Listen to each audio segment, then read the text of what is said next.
CEO of MediaLink, and I'm delighted to spend the next hour speaking with some of today's smartest and most influential executives about the current and future state of entertainment. 2020 had a massive impact on the way people live, work, and play, but very few industries have been impacted as profoundly as entertainment. New platforms and shifting consumer behaviors have dramatically altered the entertainment landscape, requiring innovation and fresh thinking from every player in the ecosystem. I'm thrilled this morning to welcome Ann Sarnoff, the chair and CEO of WarnerMedia Studios and Networks, to join me in exploring how this brave new world for entertainment will impact us. Following our conversation, I'll sit down with executives from General Motors, Nike, and the Spring Hill Company to unpack what this means for content creators and marketers alike. But first, please welcome Ann Sarnoff to your screen. Thanks so much for joining us today. Hi, Michael. It's great to be here. Thank you. And let me start with your industry background. When you were named to the current role at Warner Brothers, people said, gee, Ann's from outside the entertainment industry. Well, that's not true, obviously. You've spent most of your career in all things entertainment. You were outside of the, quote, film industry, I guess, but especially in times like this when playbooks have had to be rewritten, maybe that fresh perspective was exactly what the entertainment industry needed. But, you know, again, you began your career at Viacom. You've worked across Nickelodeon and Noggin. You spent time at the Wall Street Journal and Dow Jones running live events and conferences. And, you know, most recently, the BBC role that you had. But I can't leave out the fact that the other area that's been so impacted by the current situation, sports, your stint as the chief operating officer of the WNBA, you could have been part of the bubble. There you go. But what I'd love to hear from you, Ann, is how that prepared you for this role and for, as I said, kind of being very much with pencil in hand, rewriting the script. Oh, thanks, Michael. Well, yeah, it does sound like a lot of different industries and jobs when you put it all together like that. And I do think it's the collection of all of them that helped prepare me for this position, first at Warner Brothers and now at WarnerMedia Studios and Networks. And, you know, one of the things that all of those positions had in common is working with incredible franchises and IP and content.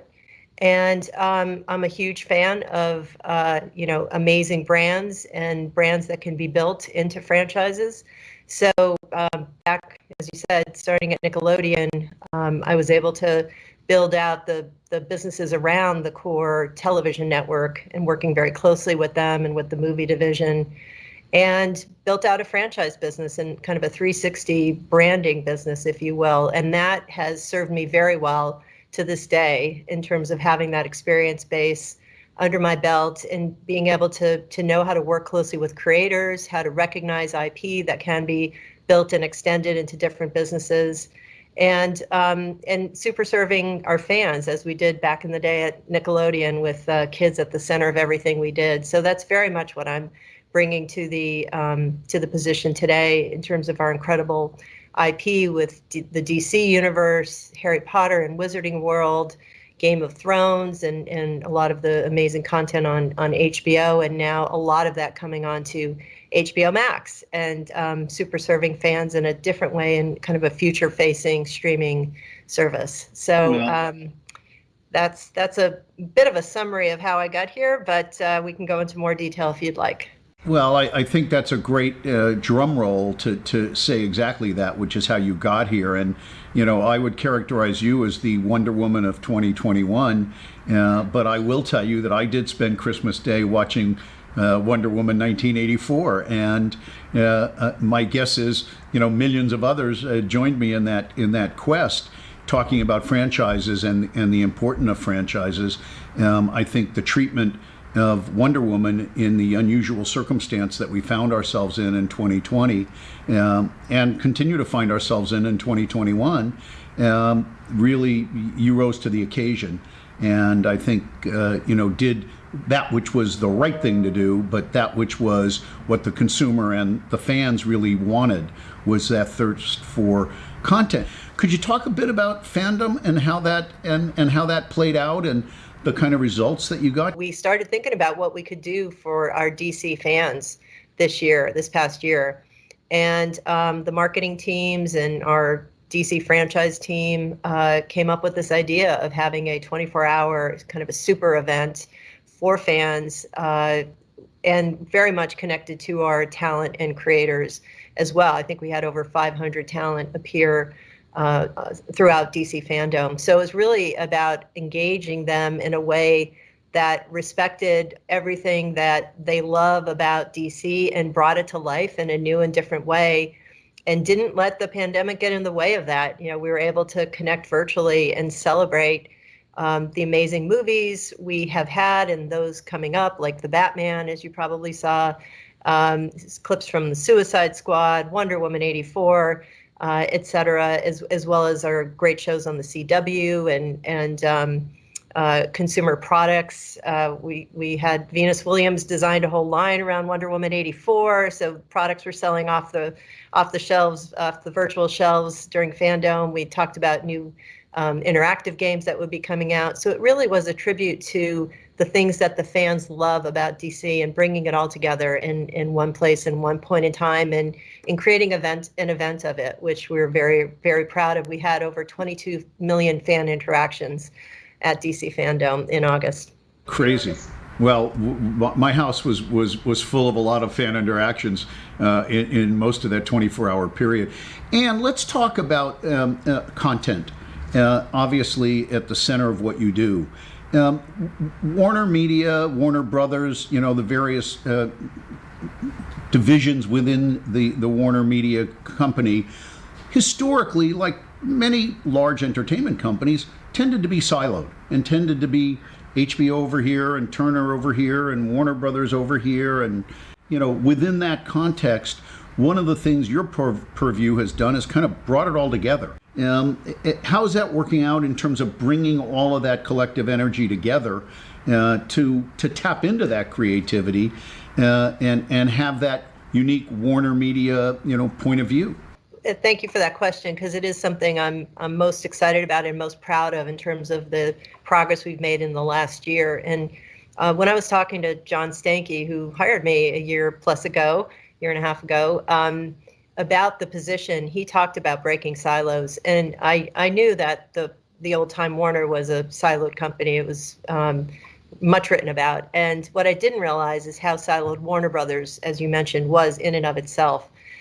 So I think my background and, you know, that you pointed to earlier, kind of creating and building franchises and really building bridges. My job at the BBC, I was the only executive at BBC Studios who wasn't sitting around the table in London. So I had to be a collaborator and somebody who knew how to work across the aisle, if you were, and in this case, across the oceans. So I think John saw that in my background, and I am proud of the work we've done in the last year, DC FanDome being a good example, because we had movies, we had games, products, television, streaming, everything was represented there.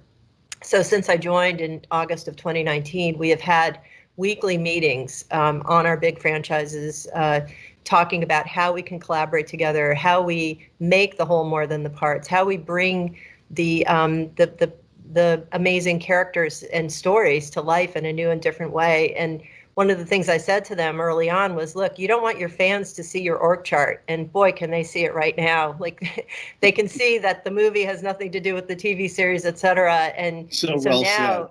Yeah, everything's connected now. And we're building a DC Universe plan that is a much more centrally connected, but individually executed. I think it's really upstream in the planning that it all needs to come together so people can still feel a pride of their individual efforts. So I'm really excited about the plans ahead. And we're living in a world where everyone has to be focused on so many different things. One thing that is at the forefront for everybody that we deal with in our respective businesses, sort of at that intersection. You've heard me describe MediaLink historically as living at the intersection of marketing, media, advertising, entertainment, and technology. Well, so are you. You are living at that intersection, but we're also living at an intersection where diversity and inclusion are so high on everybody's list. You broke a pretty thick glass ceiling to be the first woman to be running the Warner Brothers studio, one of the vaunted, studios in history.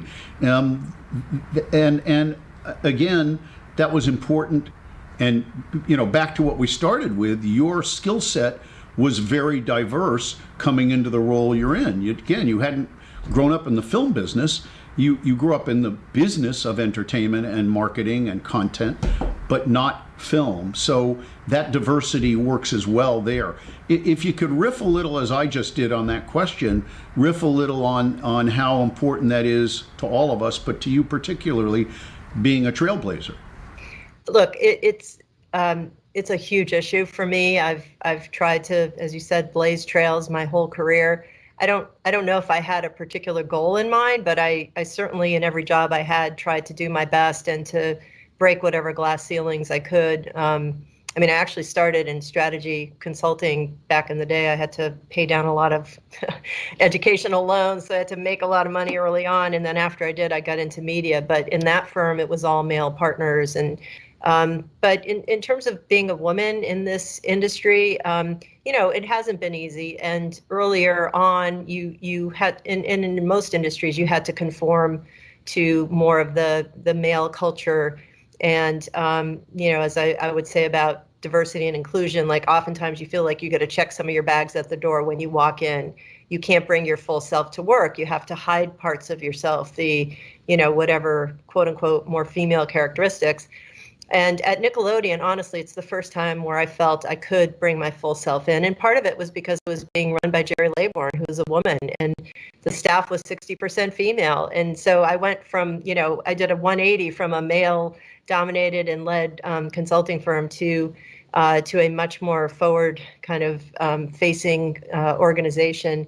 And so I saw that as an example of, get a seat at the table and then make a difference. Jerry was running that company and she made a difference, and she made sure that over 50% of the staff was women. And as you said, there was a diversity of thought. We weren't kids.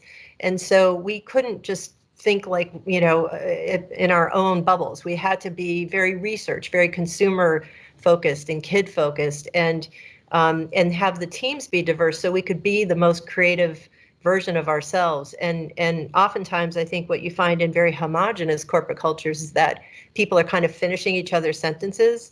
And that to me is the worst thing possible. Like if you have a team that's only finishing your sentence and not shaking it up and not being provocative, you're not going to grow. You're going to be beaten by the competition.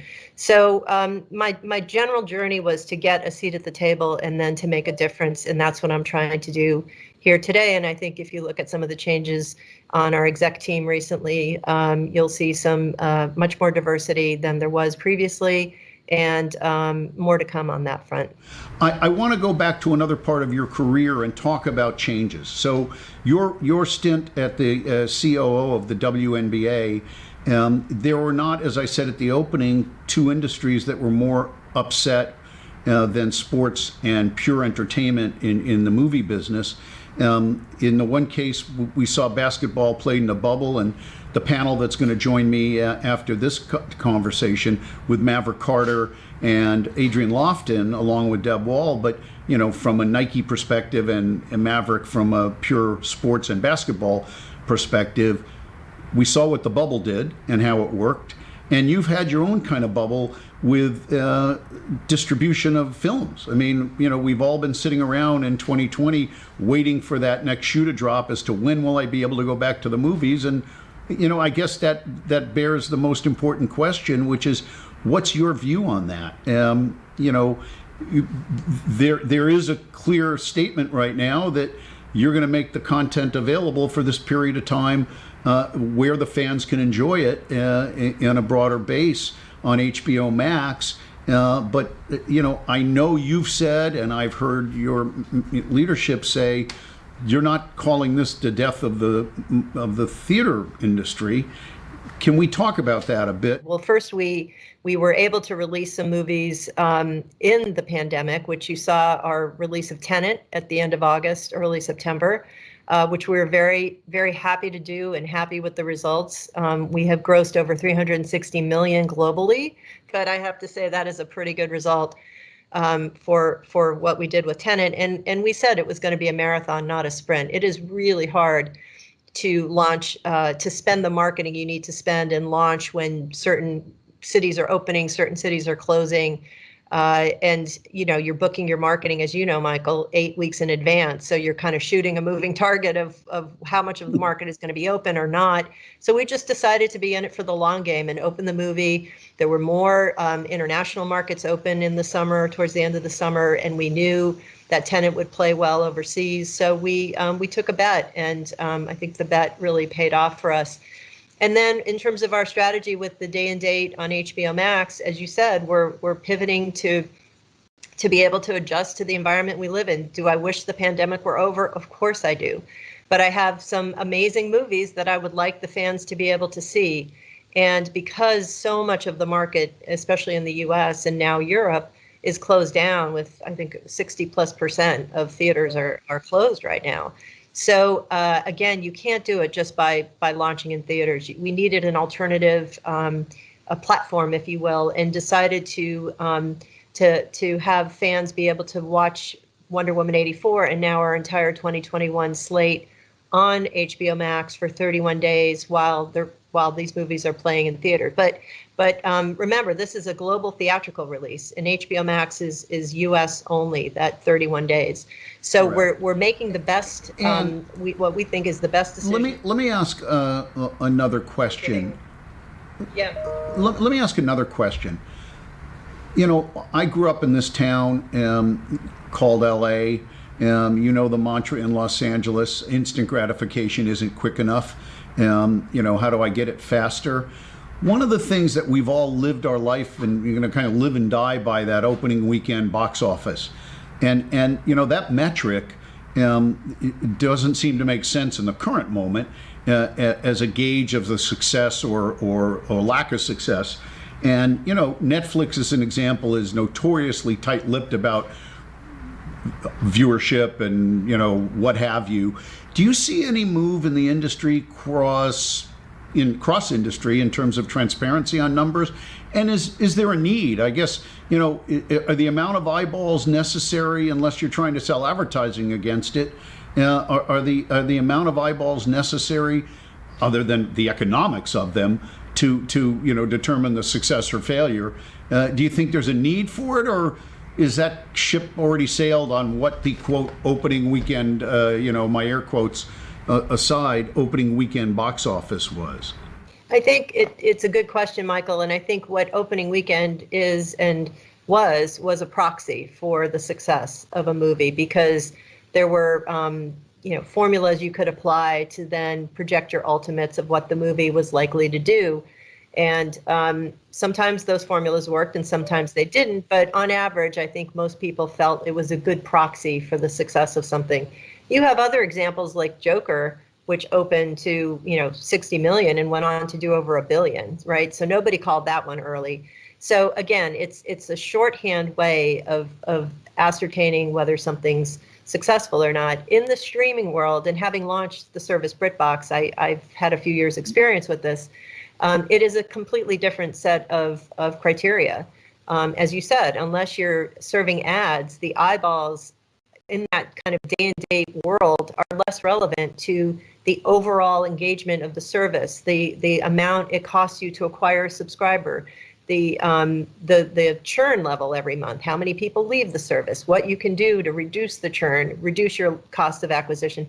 It's a completely different set of metrics that the industry is not geared to measure. So the long-winded answer to your question is yes, I do think that will change over time. When more of the world is looking at streaming and looking for proxies of success, my guess is there will be things that we will learn sooner on in the equation, and including Netflix. People will just, because the talent will want it. The talent will want to know how they're doing. Everybody wants a barometer, right? Everybody wants to know, how am I doing, coach, right? And so I do think things will kind of shift over time. And I can't avoid asking you the question from my day job, which is looking more at that intersection that I alluded to earlier, but looking at the marketing side, more directly. One of the things that we've experienced and working together with many folks on your team, this need for a more performance-driven subscriber acquisition marketing mentality versus the more one-off transactional view of, can I put those butts and seats on Friday when I open the movie? Now we have to look at, as I say, the subscriber acquisition and the lack of churn and the like. What are you seeing in terms of that from how we market and how you market?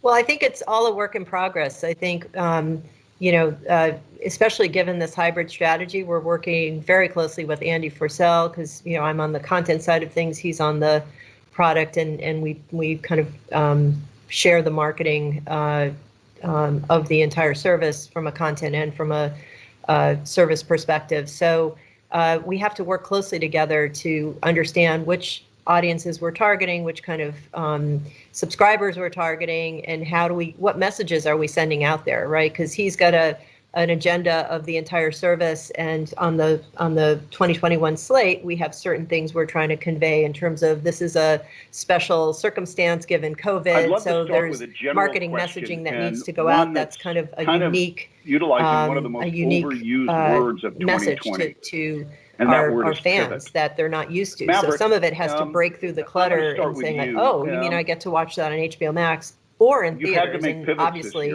many theaters are closed. So for certain fans, it's only I get to watch that on HBO Max, and for others, they'll have a choice. So that's a lot of heavy lifting that the marketing messaging has to do. And yes, for sure, it's definitely evolving to more performance-based, and that's going to be shifting as well, because the more streamers come on, like Discovery Plus launched yesterday, the more the competition shifts to a different type of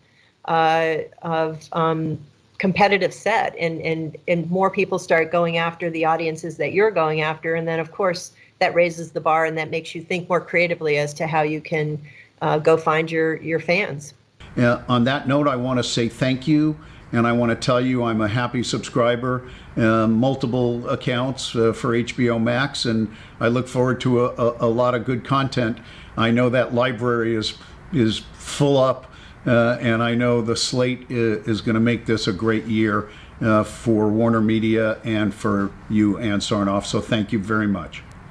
It's now my pleasure to welcome Deb Wall, CMO of General Motors, Maverick Carter, founder and CEO of the Spring Hill Company, and Adrian Lofton, the Vice President for North American Marketing for Nike. What I'd love to do is dig in with all of you to what this means for your brands, your fans, and your communities. I'd love to start with a general question, and one that's kind of utilizing one of the most overused words of 2020, and that word is pivot. Maverick, I'm going to start with you. You've had to make pivots this year, God knows, across so many aspects of our business and our personal lives. Is there one particular pivot or one particular kind of change of perspective that you've had to really, kind of double down on, and is that something that you could light up for us?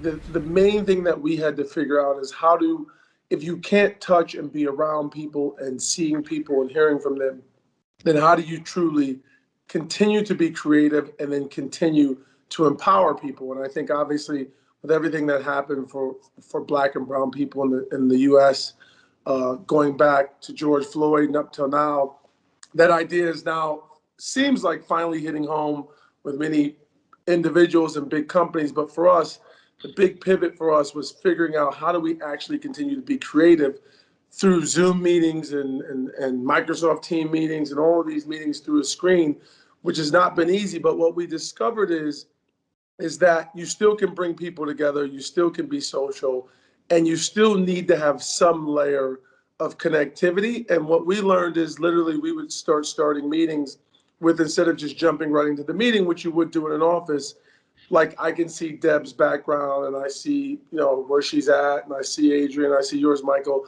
literally making each other talk about where we're at, what we're going through that day, because we were trying to make sure we have some level of connectivity, because staring at each other on screens every day, you lose all sense of connectivity and connective tissue. And the only way to bring that back is to talk about what you're dealing with personally. And we would make each other talk about one or two things literally in our background. Sometimes it'd be people's kids, sometimes it would be the car, sometimes it'd be their wife or their husband or whatever. And we found that to be very, very helpful, and people actually got to know each other better.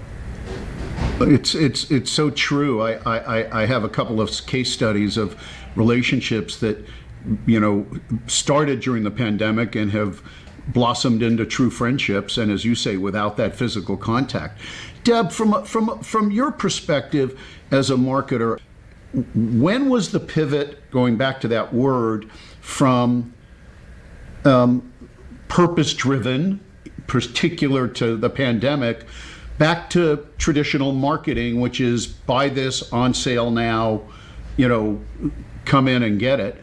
And A, did that get back to where it was? And B, have we moved beyond the need to say we care, we're here? Obviously we still care and we're still here, but do we need to be saying that in every commercial message and every marketing message? Well, I think the whole point of that, Michael, was that it brought everyone to a whole different focus on what are we messaging and who are we talking to, and much more like Maverick was talking about our concern with each other and how we're working together. I think that whole concern expanded. So it brought everyone to the fact of let's get much closer to our consumer. And then the other key point that has come in, which I think is going to continue with us, it got everyone laser focused on our purpose and what we were doing. And, we're right in the middle of launching a campaign called Everybody In, about our collective future and where we go and how we all work together to make something big happen for the world. But turning to an all-electric future is really important for all of us as we all deal together. So I think what's been really interesting is that first push where we did the Chevy Cares and each brand really focused on its customers. That led us to a real laser focus on purpose, which for us, as we started building ventilators, the whole company sort of changed its mode and its focus of operation. And you're going to see that going forward. Adrian, Nike has always had, in my recollection, a purpose-driven message. And social purpose really rose to the top of that, this year for sure. How do you continue to manage that, which is core, I think, in most consumers' minds to what Nike stands for, beyond just do it, which it still means that to me, but in a year where purpose and social justice and things have become so relevant and so hyper-focused, there's a balance you need to have, right? That's not your primary business, but it is core to your business. And I know that's kind of a compound question, but have your way with it. I'll allow you to riff on your answer just as much as I riffed on my question. Did you riff? I mean, there's a couple things that I'd say, and Mav and Deb said it quite beautifully. The first thing is when we thought about, as we moved into from spring to summer, a couple things became true, right? So COVID hit. We were confined to our homes, not just in working, to the point Mav made on how do we move 100% to digital and how we're working, but also how we're connecting to our consumers. And so Nike is a brand that believes in the experience. We always talk about experience and relationships over transactions. So it's never about selling the shirt or the shoe. It's about the experience we bring to the consumer. And so that was enough, right? Thinking about how to go from experiential to digital overnight. And then if you compound racial injustice and the deaths that we experienced inside of our company and outside of our company with our families, it was compound on compound on compound. And so the first thing I'd say, and I want to just kind of echo what we heard, making sure that we celebrated our team through the lens of kind of imperfection and progress over, sort of progress over the perfection idea is really important. And so you actually can't get to being purpose driven unless you're comfortable being uncomfortable and potentially making mistakes. And Nike has never been afraid of leaning in and potentially making a mistake if it's what we believe in. And so when you go back to our core values, one of the values of the company has always been do the right thing. And it is something that we say in meetings in frank sentences when we don't even know it. And so when we found ourselves in the middle of racial injustice and this idea that we needed to redefine the conversation, the first thing we knew is we believe sport has the power to change the world. And our brand is a leader in the space of sport. And so if we began the conversation, we knew our competitors would follow. And we hoped that that would pull every industry forward into the right conversation, which was change and change now. And so that was really the beginning of how we thought about our purpose-driven point of view. We built something called a purpose playbook for North America. And that was really talking through how we speak to social injustice, how we think about civil equality, and it helped us lean into spaces like registration to vote. I remember calling Mav. Mav used to work at Nike way back when. I'm sure you guys both know this. And so he's also been kind of my personal board of director to say, hey, I'm thinking about this. What do you think? So we talked about registration to vote. Nike's not been in that space before, but now was the time more than any to stand in the gap, to have the right conversations and move our consumers forward. Oh, that's so well said, and I think spot on. Guys, as you heard in my conversation with Ann, we're the very concept of entertainment, and we talked about entertainment transform, the very concept of entertainment has changed for us all this year. What kind of expected or unexpected things do you think the consumers have turned to for that entertainment or that, diversion? And has it become less important? I can take it. I would say, first off, I totally agree that I still love watching sports. I try to watch news in the morning, but it's difficult. I flip between all of them, and it's all, hard to watch. So I look forward to the evening with sports. But I would say, and the idea of entertainment has always been, obviously, for all of us as humans, at the top of the list of what we're looking for on a day in and day out basis. I think how we get entertained and how, what are the distribution pipes that brings it into our homes or into our lives is what's changing the most.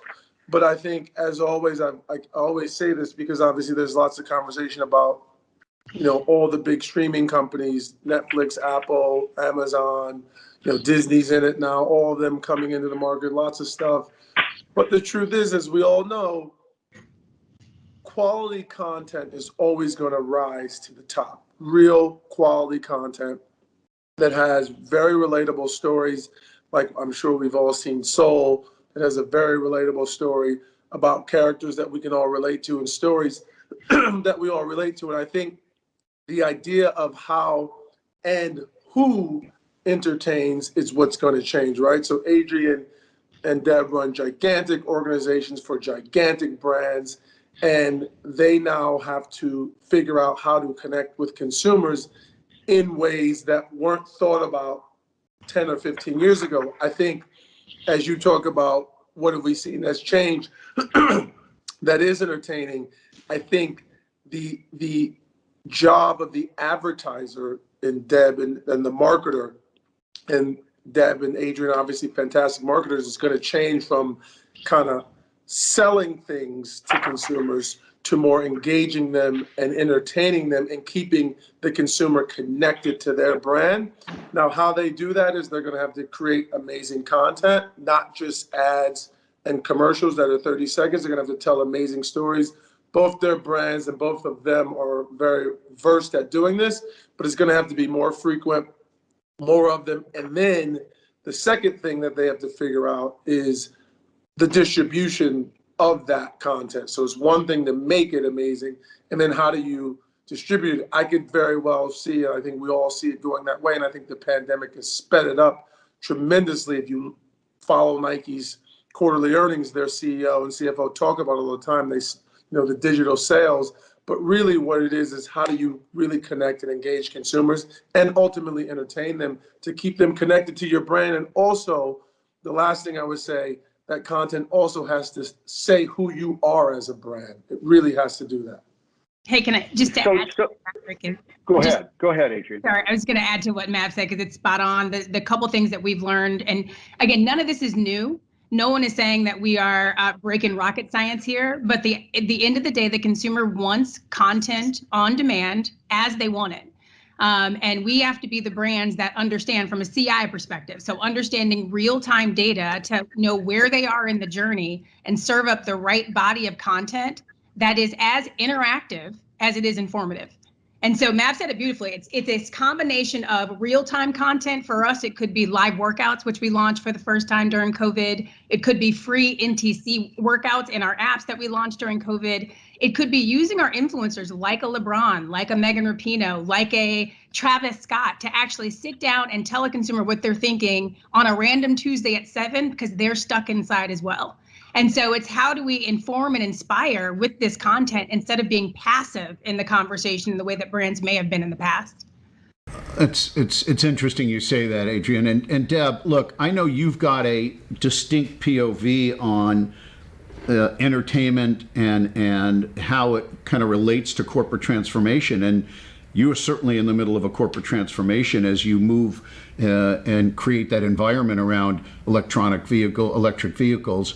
But can you chat a bit about how you see that relative to the utilization of influencers and others in the content that you're looking at to help, as I say, really be part of a massive transformation of General Motors?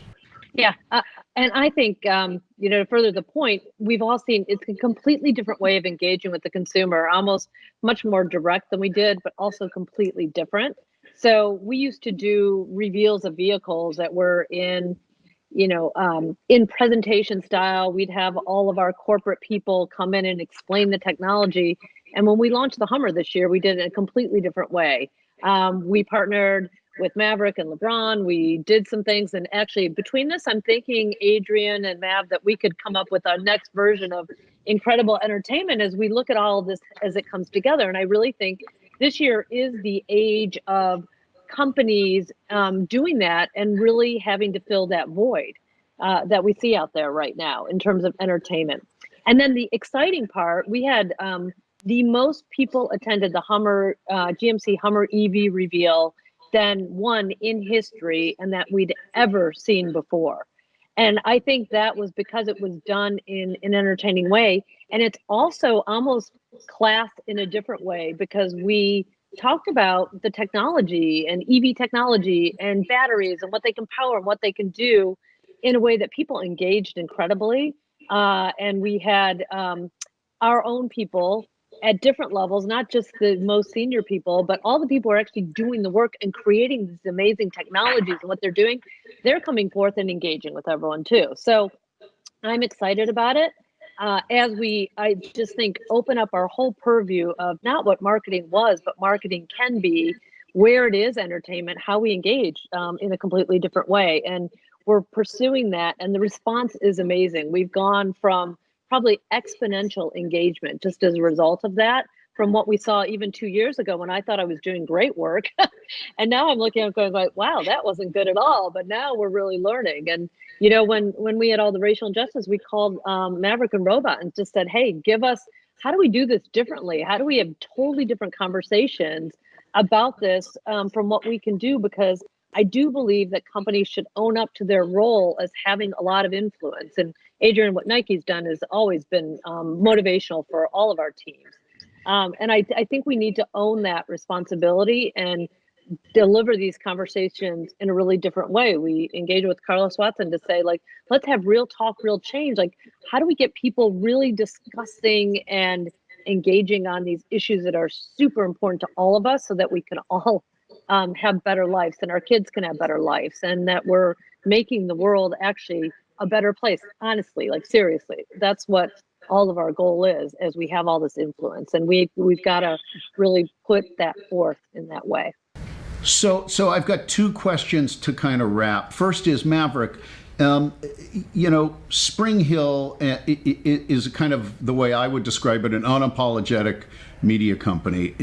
You've gone after giving voice, in my view, to those who have not had voice before at the center of some of the content, whether it's the creators, the consumers, etc. If you could talk about that for a moment. Yeah, I would say what we try to do and what we strive to be, and we wake up every day with this, all of us who work at the Spring Hill Company, is with the idea of that we are a company with a mission and a vision, and we have values, and we strive to build a community around that mission. And that at the heart of our mission is empowering greatness in every individual that comes in contact with anything that we do. And we worked to build a community around this idea of empowerment, truly build a community who care about empowerment. So if you look at some of our taglines for our sports brand, uninterrupted, more than an athlete. So athletes, it's not for every athlete, but it's for athletes who really care and want to be seen as and do more for the world and do more for their team and their people and their community, more than just being an athlete. So we really built a community around this idea. And then we built content. We have, we sell consumer products. We do brand collaborations. But we built the community first and engaged that community through content. And we built it by first and foremost empowering the people who work at our company first. And then, because if we don't empower them, how can we empower creators and consumers? Guys, back to that last question to wrap up. Is there that one moment? Again, it doesn't have to be a marketing campaign. I gave away The Last Dance, but the serendipity of that, the timing of that, it could be anything you've seen in marketing or entertainment that just jumps off the page at you, that kind of was a game changer in our marketplace. The thing that jumped off the page to me was a cross of marketing, discipline, commitment, and just execution, which was, and obviously it's kind of obvious that I'm saying this, but it really is when you think about the NBA bubble and what all the things that had to come together for that to happen, how good it was for us at home to have, that sport back when they took that break. So if you think about, they were in the middle of their season up until March, so they only had, maybe they had a quarter of their season left. To stop it for 3 months, collaborate with Disney, all the players had to be on board. All the players had to be willing to go down to stay in a bubble. I mean, the league, I just think that was of 2020, of all the things that went on, that's the one that kind of jumps off the page and I'll forever remember my whole life. I agree with you. Go ahead. I'd say on our end, it really was sport. And I don't want to be this person, but I keep coming back to the various moments that we had as a brand that released into the world. The Last Dance is one of them. I mean, that was, you realized over the course of several months, there were moments where the world seemed to stop and rejoice through the lens of sport. The bubble, the wubble, another one, through the lens of sport. And so I think, it was our reminder that sport is bigger than sport. And when the world needs to be reinvigorated and find a reason for being and keeping going into that next day, sport is the reason. And so the moment that I remember most is our team launching a simple social post that said, play inside and play for the world. Black and white, very simple copy. And it was our highest engaged post in too many years to mention.